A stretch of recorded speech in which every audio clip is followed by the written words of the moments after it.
Orang selalu cakap kadang-kadang realiti yang berlaku dalam kehidupan kita seharian ni lagi pelik daripada cerita fiksyen. Macam contoh cerita rekaan macam novel, movie, drama tu semua. And kalau cerita yang bakal Carol ceritakan sebentar lagi ni adalah daripada petikan novel ataupun movie, Carol rasa confirm ramai yang akan cakap mengarut siut, over gila siap cerita ni, tak realistik langsung. Umpama macam penulis cuba untuk menulis cerita ni secara menekan-nekan sebab nak bagi lagi seram, nak bagi lagi pelik, nak bagi lagi tak masuk akal. Tapi masalahnya cerita yang Carol nak ceritakan dekat korang ni cerita yang benar-benar berlaku. Kalau korang Google pun korang mesti akan jumpa laporan berita rasmi, artikel blog dan juga polis report. So guys, before kita masuk ke dalam cerita ni, kalau korang suka dengan kisah jenayah, misteri dan pelik dalam bentuk story format, subscribe Carol Series and like this video, okay? Tanpa membuang masa korang semua, let's go.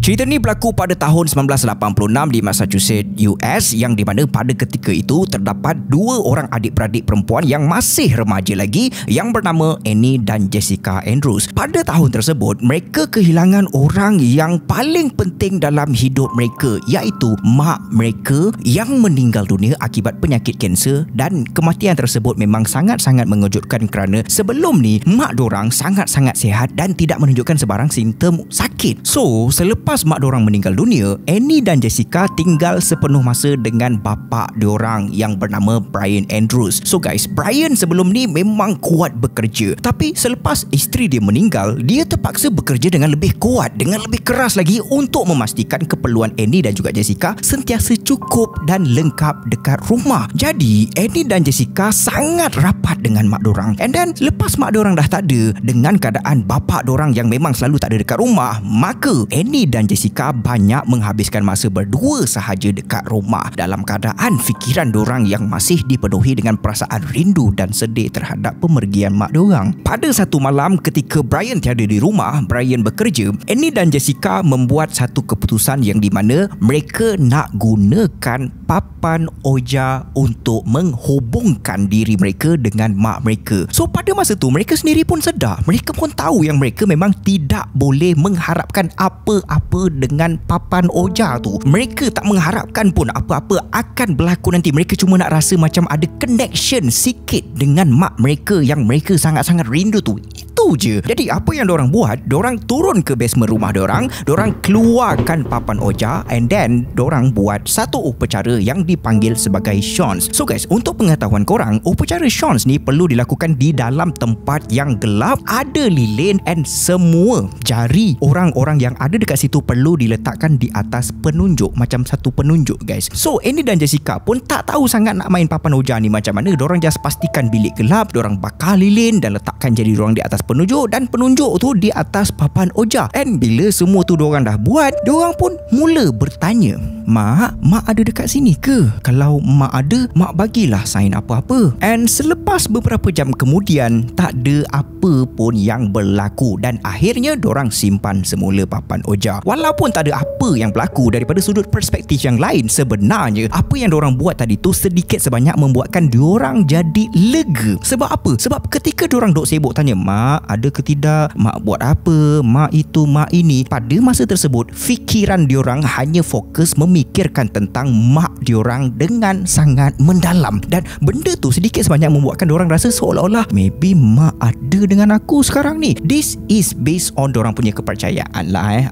Korang jangan buat pula. So secara tidak langsung diorang anggap upacara tu berjaya, sebab benda tu telah membuatkan diorang rasa lebih dekat dengan mak diorang, walaupun sekejap, walaupun ianya adalah perasaan yang dicipta oleh situasi tersebut. Jadi Annie dan Jessica pun simpan papan oja, diorang naik semula ke atas, diorang jalani kehidupan malam diorang yang macam biasa tu tanpa bapa diorang yang masih belum balik daripada tempat kerja. And benda tu memang dah biasa, bapa diorang memang akan balik lewat. Jadi disebabkan itu diorang pun buat keputusan untuk tidur. And pada ketika mereka berdua dah masuk ke dalam bilik, mereka dah baring di atas katil, dah bersiap sedia untuk tidur, pada masa itulah mereka berdua terdengar bunyi ketukan. Okey, mereka berdua ni tidur di dalam bilik yang berasingan tau. Akan tetapi mereka terdengar bunyi ketukan yang sama. So disebabkan ketakutan, Jessica bingkas bangun daripada katil. Dia terus buka pintu bilik dia. Dia terus berlari ke arah bilik Annie. And bila mana dia masuk jika dalam bilik Annie, dia terus tanya dekat Annie, "Kak, kau ada dengar bunyi ketukan tak dekat dinding?" Annie pada masa tu terus jawab, Aku dah dengar. So diorang berdua terus senyap. Diorang pandang ke arah sekeliling diorang. And dalam suasana yang senyap tu, bunyi ketukan tu datang lagi. Diorang berdua tak tahu benda apa yang diorang tengah dengar sekarang ni. Diorang sendiri pun tak pernah dengar bunyi itu langsung sebelum ni. So disebabkan diorang ni dah terlalu rindu dengan mak diorang, dalam hati diorang memang berharap sangat-sangat bunyi yang diorang dengar tu memang mak diorang yang buat. Walaupun diorang sendiri tahu yang benda tu tak logik, tapi diorang tetap berharap. And yet diorang terus tanya, Mak cuba berinteraksi dengan kita orang ke? Mak buat bunyi tu untuk berkomunikasi dengan kita orang ke? Ni mesti sebab upacara Sean tadi. Mesti upacara tadi berjaya kan mak dengan kami ke sekarang ni? So dalam pada diorang bertanya, bunyi ketukan pasti akan kedengaran. Pada dasarnya perkara tu sepatutnya menakutkan. Akan tetapi dalam pada masa yang sama, mereka tetap takut tapi mereka rasa tenang sebab mereka percaya roh mak diorang sekarang ni tengah memerhatikan diorang, tengah cuba untuk melindungi diorang. Jadi bila bapak diorang dah balik rumah, bunyi ketukan terus stop. And Annie and Jessica pun apa lagi, diorang pun terus bergegas jumpa dengan bapak diorang. Diorang terus ceritakan dekat bapak diorang pasal bunyi yang diorang dengar. Dan even bapak dia sendiri pun pelik tau. Sebab biasa kalau orang ceritakan pasal terdengar bunyi pelik, bunyi ketukan, mesti orang tu akan ceritakan dengan reaksi muka yang ketakutan. Akan tetapi bila bapak diorang dengar cerita daripada diorang berdua, daripada anak dia, diorang berdua ceritakan tanpa ada rasa takut. Bahkan diorang macam happy gila. Ya, ayah nak tahu tak? Tadi kan kita orang dengar bunyi ketukan. Dia sembang macam itu. Jadi Brian yang baru je pulang daripada tempat kerja dalam keadaan yang kepenatan dan baru je lepas kehilangan isteri tercinta, lepas je dia dengar cerita daripada anak-anak dia, dalam kepala dia terus terfikir yang di mana anak-anak dia mungkin mengada-adakan cerita. Lagi-lagi lepas anak dia dah sebut pasal papan oja. Budak-budak ni buat cerita lah ni. Brian pada masa tu sebagai seorang ayah, dia memang sangat memahami anak-anak dia. Dia tahu yang anak-anak dia sekarang ni tengah struggle dengan kehilangan mak dorang. So Brian kesian tengok dorang berdua. And Brian sampai terfikir nak hantar anak-anak dia ni pergi ke pusat terapi, pusat kaunseling. Bukan sebab Brian marah dekat dorang, akan tetapi dia takut anak-anak dia mengalami masalah mental disebabkan kehilangan mak dorang. Tapi pada malam tu Brian just cakap, Okay, ayah tahu mak mesti jaga kita. Dah, korang pergi tidur. Jadi diorang berdua pun terus masuk ke bilik masing-masing. Diorang pun tidur. Manakala Brian pula, dia tak ambil serius pasal benda ni. Akan tetapi benda itulah yang membuatkan Brian terfikir, patut ke aku hantar budak-budak ni pergi ke pusat kaunseling? So untuk hari-hari yang mendatang, bunyi ketukan tu masih ada. Bunyi tu semakin kerap sehingga mengganggu waktu tidur budak berdua tu. Jadi bila rasa terganggu, diorang pun bangun. Diorang berlari pergi ke bilik tidur bapak diorang. Diorang kejutkan Brian. And bila Brian datang ke bilik budak berdua tu, bunyi ketukan tu terus senyap, sunyi, tak ada apa-apa bunyi langsung. Dan kemudiannya pada ketika mereka tak ada dekat rumah pada siang hari, apabila rumah kosong dan apabila mereka balik je ke rumah, Annie dan Jessica mula perasan benda-benda yang pelik yang di mana mereka nampak dengan kepala dan mata mereka sendiri perabot dalam rumah diorang teralih sedikit daripada tempat asal. And then diorang nampak beberapa sudu dan garfu berubah tempat. Perubahan yang berlaku tu kecil tapi terjadi di merata-rata tempat di dalam rumah diorang. So guys, pada mulanya Annie dan Jessica je perasan pasal benda tu, dan lama kelamaan Brian pun perasan juga pasal benda tu. And Brian terus cakap dekat anak-anak dia, Annie, Jessica, ayah tahu ni semua kerja korang berdua. Ayah tahu korang rindu mak korang. Ayah tahu korang nak benda ni jadi nyata. Ayah tahu korang nak rasa mak korang ada dengan kita sekarang ni, tapi dia dah tak ada. Korang kena stop dengan apa yang korang buat ni. Jangan alihkan perabot. Benda ni tak sihat. Kalau korang buat juga, ayah akan hantar korang pergi kaunseling. Bila Annie dan Jessica dengar bapak diorang cakap macam itu, diorang terus deny lah. Benda tu memang bukan diorang yang buat. Jadi bila diorang tak buat and dituduh oleh bapak diorang rasa macam terperangkap dalam situasi tu. Jadi sekarang ni mereka terus rasa yang mereka ni bersendirian. Dan dalam pada masa yang sama, perasaan takut tu mula muncul apabila mereka berada di dalam rumah. Sebab apa? Sebab pada mulanya diorang berdua tu fikir apa yang berlaku dalam rumah tu adalah mak diorang punya kerja. Tapi sekarang ni diorang dah tak fikir macam itu dah. Diorang rasa ada benda yang tengah mempermainkan dorang, dan benda tu bukan mak dorang. Jadi dorang dah mula fikir benda tersebut berkemungkinan adalah roh jahat yang terlepas ketika mereka melakukan upacara Shans papan oja sebelum ni, dan sekarang ni benda tu tengah mengganas dekat dalam rumah dorang, dan budak berdua tu tak boleh nak buat apa-apa sebab bapa dorang tak percaya dengan cerita dorang. Jadi pada satu petang di bulan Januari 1987, Annie dan Jessica berada di ruang tamu rumah mereka. Mereka sedang berborak sesama mereka, dan pada masa tu jugalah diorang terdengar bunyi ketukan yang dah biasa diorang dengar sebelum ni. Cuma kali ni bunyi ketukan tersebut bukan datang daripada dinding, akan tetapi ianya datang daripada basement. So guys, bila je budak berdua tu dengar, dorang memang tertunggu-tunggu tau. Sebenarnya dorang tertunggu-tunggu bunyi tu datang sebab dorang memang dah tak tahan gila dengan benda tu. Sebab apa? Sebab bapak dorang tak percaya dengan cerita dorang. Bila bapak dorang tak percaya, apa yang dorang boleh buat? Dorang sendiri pun tak tahu nak buat apa. Jadi dorang tak cakap banyak, sejurus je bunyi ketukan tersebut kedengaran. Dorang berdua terus turun ke basement, and bila dah sampai dekat basement, bunyi ketukan tu terus stop serta merta, and dorang berdua tak jumpa apa-apa guys. Jadi perasaan dorang pada masa tu dah tak takut tau. Bahkan dorang rasa malu, dorang rasa kelakar gila. Ada hati nak lawan dengan hantu macam gitu. Dan pada masa tu jugalah dorang ternampak tulisan berwarna merah yang tertulis, "Cari aku ada dalam almari kau." Tadinya dorang rasa kelakar, rasa malu, and that feeling terus bertukar, terus switch kepada perasaan takut, terkejut, ngeri. Sebab apa yang dorang berdua nampak itu adalah bukti jelas benda tu tengah mempermainkan diorang, and itu bukan mak dorang. Dan benda tu sekarang ni bukan setakat mengetuk dinding, mengalihkan perabot, tapi benda tu dah mula menulis dekat dinding. And sejurus diorang nampak, diorang terus berlari keluar daripada rumah sebab diorang rasa itu umpama satu bentuk ancaman. Sebelum ni diorang pun rasa terancam, tapi tulisan tu umpama dah melebihi batas. Ianya umpama ancaman tersebut sengaja dibuat dan dibuat khas untuk diorang berdua, untuk takutkan diorang. Bila diorang dah berada di luar rumah, diorang pergi ke rumah jiran sebelah rumah mereka, and bila diorang dah sampai dekat situ, diorang terus cakap dekat jiran tu,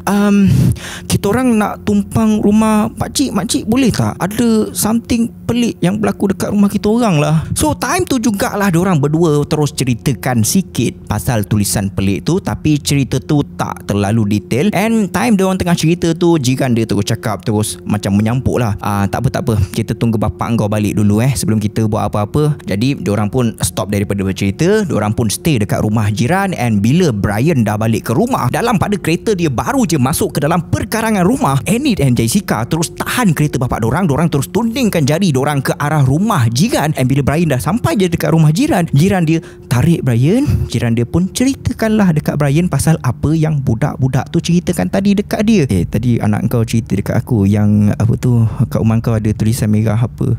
Itu je lah, ada ceritakan macam gitu je guys. So bila Brian dengar, okay, ini dah melampau sangat ni. So Brian pun terus pergi masuk ke dalam rumah dia, diikuti dengan jiran Annie dan Jessica. And sampai je dekat basement, tulisan merah tu masih ada lagi dekat situ. And Brian tak cakap apa-apa pada masa tu guys, tapi dalam kepala otak dia sekarang ni, korang berdua ni dah rosakkan rumah sendiri dengan kehidupan fantasi korang. Dia cakap dalam kepala dia je guys. Bagi Brian, anak-anak dia dah over the limit, and Brian anggap benda ni memang tak sihat langsung. Dan pada keesokan harinya, dia terus hantar anak-anak dia pergi kaunseling. Selepas beberapa minggu kemudiannya, tak ada ketukan, tak ada perabot yang teralih dengan sendirinya, tak ada tulisan merah. Kiranya rumah tu dah aman sekarang ni. Benda-benda pelik yang berlaku sebelum ni semuanya dah berhenti. Akan tetapi guys, pada satu malam ketika Brian tiada di rumah, bekerja sampai lewat malam, dalam pada Annie and Jessica duduk di ruang tamu, dalam pada mereka dah rasa lega sebab semua benda tu dah berakhir, dah tak ada benda-benda pelik yang berlaku lagi. Dengan secara tiba-tiba je, ketukan tu datang lagi.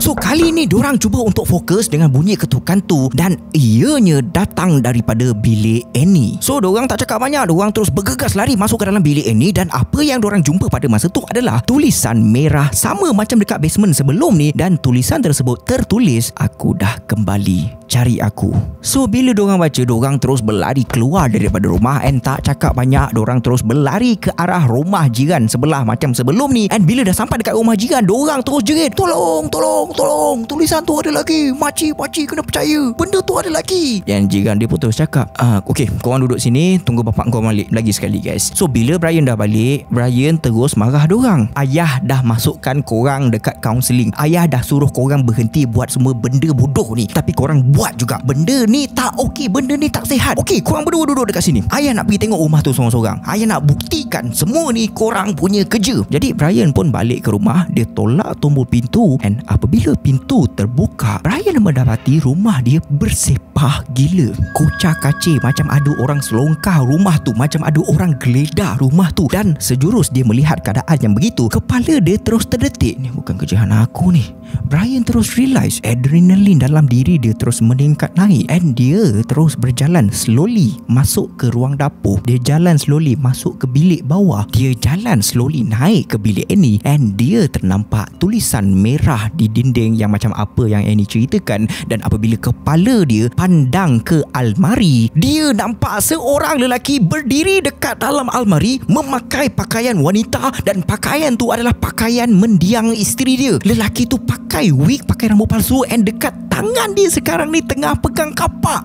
So lelaki tu pandang tepat ke arah Brian. Brian apabila dia tengok, dia pun terkejut. Jadi dalam pada Brian terkejut, lelaki yang memakai gaun tadi tu terus berlari keluar daripada bilik ini. Brian cuba untuk tangkap dia, and Brian berjaya untuk tangkap. Akan tetapi lelaki yang memakai gaun tu berjaya juga untuk lepas daripada tangkapan Brian, dan dia berlari ke bahagian lain dekat dalam rumah tu. So guys, Brian pada masa tu memang terkejut gila sebab lelaki gaun tu pegang kapak. Brian tak tahu apa yang dia akan buat. Brian cuba juga untuk mencari dekat dalam rumah tu, akan tetapi tak jumpa dekat mana-mana pun. Dan disebabkan lelaki gaun tu bersenjata, maka Brian keluar daripada rumah dia. Dia lari ke arah rumah jiran, and dia terus jerit, call 911, ada orang dalam rumah, pastikan anak aku selamat. So bila panggilan dibuat, polis pun datang. Diorang masuk ke dalam rumah, diorang geledah semua tempat, tapi diorang tak jumpa apa-apa guys. And polis terus cakap dekat Brian, kita orang percaya memang ada orang masuk dekat dalam rumah ni, cerita awak ni memang sangat meyakinkan, tapi sekarang ni dia dah tak ada. Dan malangnya, apa yang kita orang boleh buat, kita orang boleh nasihatkan dekat Encik Brian supaya jangan tinggal dekat rumah ni sampai lelaki gaun tu ditangkap. And Encik Brian boleh tinggal dekat rumah saudara mara dululah. Kami akan pantau rumah Encik, kami akan tengok kalau ada sesiapa datang balik dekat rumah Encik nanti, okay? So guys, pada masa tu Brian terus terfikir, macam mana dia boleh lari? Lelaki gaun tu macam mana dia boleh hilang dengan pakaian pelik macam gitu? Macam mana dia boleh terlepas? So guys, selama 2 minggu Brian dan anak-anak dia tinggal dekat rumah saudara mara dorang, tapi sepanjang 2 minggu tu tak ada siapa pun yang tahu siapa lelaki gaun tu. So Brian sekarang ni dibelenggu dengan perasaan trauma. Dia rasa dia adalah ayah yang paling teruk sekali. Aku tinggalkan anak-anak aku dekat dalam rumah tu setiap hari dengan orang gila yang bersenjata dekat dalam rumah tu, and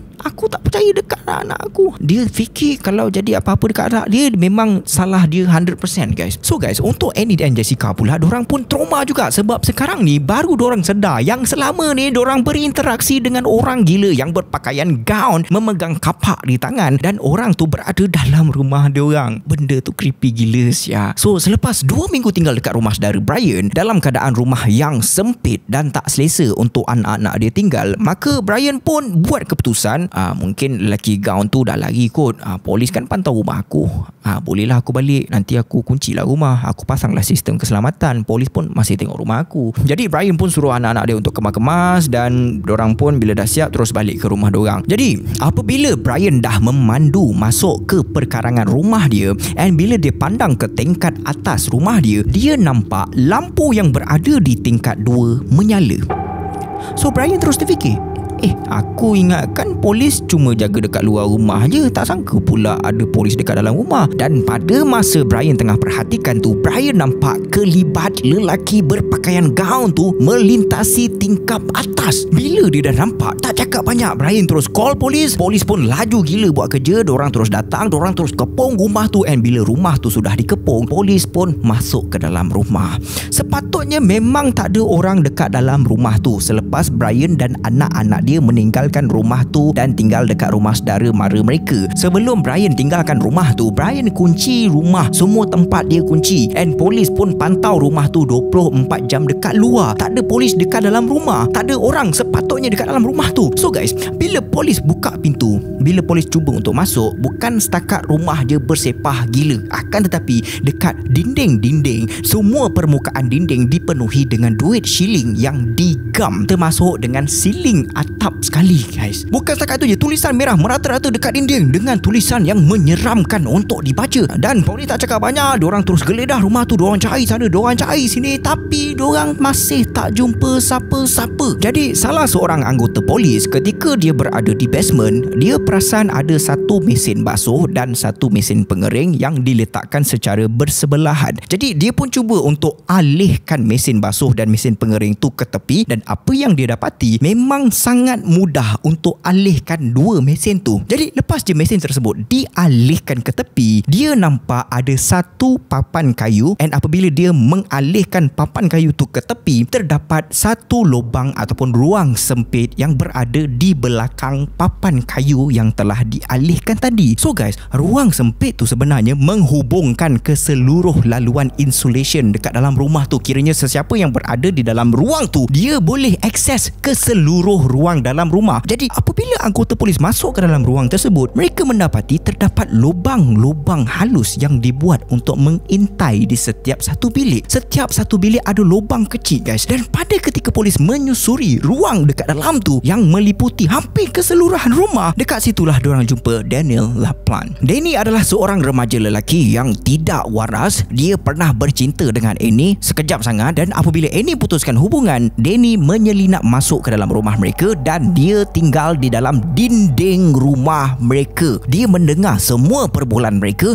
Dia dengar tentang mak Annie yang meninggal dunia, dan daripada situlah dia jadi mak Annie. Umpama macam, aku akan pura-pura jadi mak kau yang dah mati tu. Dia buat bunyi ketukan, dia sepahkan rumah, dia buat tulisan merah dekat dinding dengan menggunakan sos. Dia keluar senyap-senyap and then dia alihkan perabot dekat dalam rumah tu. Lepas tu dia masuk balik ke dalam dinding, and benda tu semuanya dilakukan selama berbulan-bulan. Dan sebenarnya itu bukan yang paling teruk guys. Danny LaPlante selepas dia ditangkap, dia dimasukkan ke dalam pusat Juvana. Selepas dia dibebaskan pada tahun 1987, dia pergi pecah masuk rumah orang lain dan dia pergi bunuh satu keluarga dalam rumah tu dengan kejam.